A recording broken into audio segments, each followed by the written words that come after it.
guys, and welcome back. So this is the second half of this piece. I'll have the link to the first half next to me and also in the description, and we can get started with this one. So I don't think that I have ever had as much fun painting a piece as I did with this one. I was so excited to start, and when I was working on it, I had just a really wonderful time with it.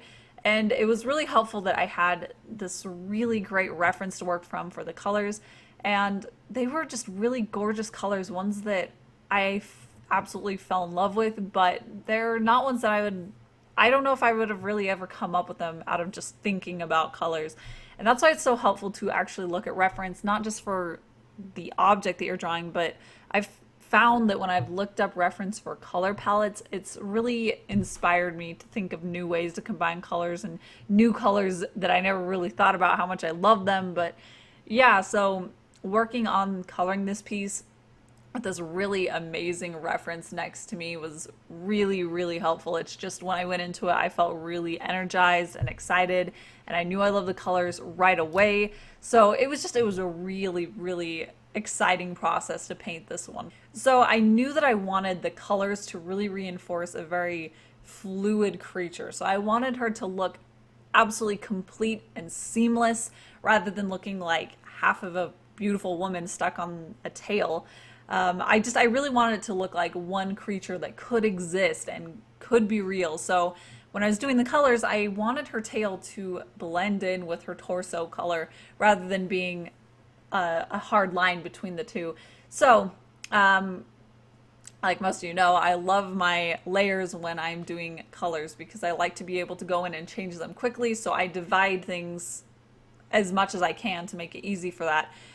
But for this one, since I did want it to blend into the torso, and normally I would think more of putting the tail on one layer and the torso on another, but for this one I actually ended up doing the tail layer quite a bit farther up her torso. That way I could have the exact same color as the rest of her face and her arms and her hands at the very top of the torso, but then I was able to really blend it into her tail. And the reason that I wanted to make sure that part of her skin was on a different layer was because her hands are really close to the tail, and when I'm going in and blending things in, it's really easy to accidentally color onto other areas. So I wanted to be very sure that those are separated. That way I could just get in there and really enjoy the process of blending colors into it.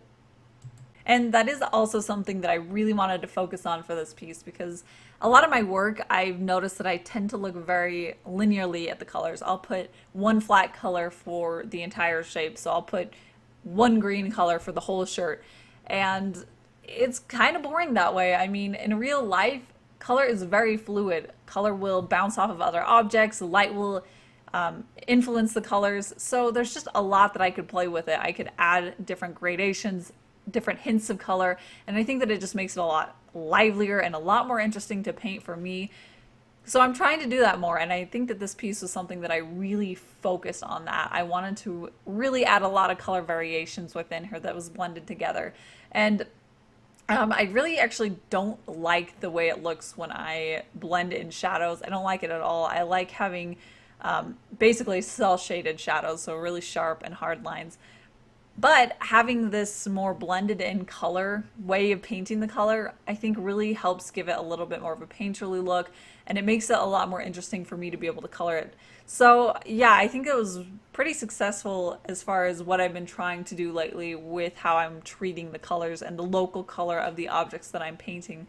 And it was really fun. I loved going in this piece and adding dashes of different colors, especially her tail, but like in her skin where I added a little bit of that orange glow around her cheeks. It was just a really pleasant experience being able to add these gradations to her. And when I went in with the shadows, I made sure that I went with a very warm color. So I went with kind of this bright magenta.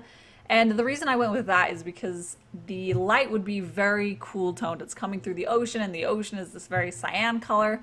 So when you have a cool light, you want to go in with a warm shadow, or vice versa. So I really wanted that, and it helped, I think, a lot to push the very cool nature of the light for this piece.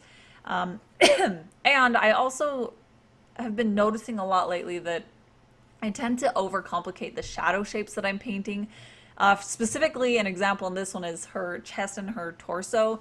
when I was painting in the shadows, I left a few areas highlighted because I wanted to emphasize that they were in relation, coming forward more towards the viewer.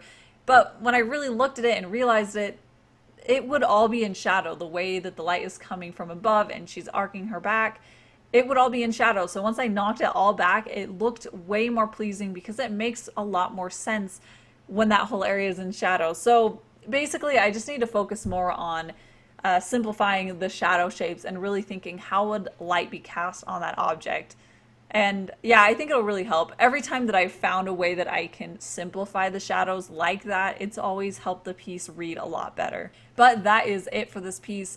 This was a really wonderful piece to work on. The process was kind of a dream for me, so I'm excited to take what I've learned from this piece and to put that into the future pieces that I work on and the way that I work on them. So yeah, it was really wonderful and I loved it. But I will also have her up on my shop, and this is how she turned out. And I am really excited. The colors are actually very true to life, correct colors. So I'm really happy with how she printed out. Also, the first 10 orders that include her will get a free button of her face. So that's pretty exciting. And there's also a button right below me. So if you want to check out the listing for her, that'll be on my shop. And thank you so much for watching. And don't forget to hit subscribe so you can catch my future art videos. And I'll see you at my next one.